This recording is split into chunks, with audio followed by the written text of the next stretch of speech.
আজকের গল্প মুরগির মাংস। খুব মজাদার একটি হাসির গল্প। হোটেলে মুরগির মাংস খেতে খেতে এক খদ্দের হোটেল মালিককে বললেন, বাহ, মুরগির মাংসটা তো বেশ নরম আর সুস্বাদু। হোটেল মালিক, হবে না কেন স্যার, আমার পোষা মুরগি, আর যা খাওয়াই, কাজু কিশমিশ, প্রোটিন এক্স, আরও কত কি। খদ্দের, কি মুরগিকে কাজু কিশমিশ? ব্ল্যাক মানি রাখার আর জায়গা পাচ্ছেন না বুঝি? দেখি আপনার সব হিসেবের খাতাপত্তর। খদ্দের মুরগির মাংসের দাম তো দিলেনই না, উল্টে 2000 টাকা পকেটে পুরে চলে গেলেন।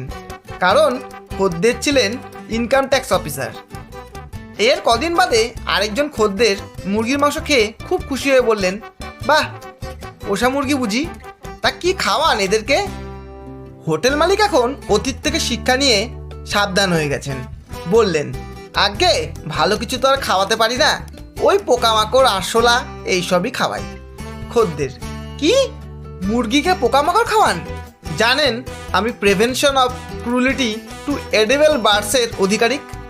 এ কথা ঊর্ধ্বতন মহলকে জানালে আপনার ভিটেতে মুরগির বদলে ঘুঘু চড়বে। এবার আরও 2000 টাকা গেল দোকানদারের। এর কদিন বাদে আরেকজন খদ্দের সেই একই প্রশ্ন হোটেল মালিককে জিজ্ঞাসা করলো। হোটেল মালিক এবার সোজা সাপটা জবাব দিলেন, একদম বলতে পারবো না স্যার, রোজ সকালে প্রত্যেক মুরগির হাতে 5 টাকা করে দিয়ে দিই, কে যে কি কিনে খায় আমি জানি না। ধন্যবাদ। গল্পটি যদি ভালো লাগে একটা লাইক অবশ্যই দেবেন এবং বন্ধু ও প্রিয়জনদের শেয়ার করে চ্যানেলটি সাবস্ক্রাইব করে পাশে থাকবেন।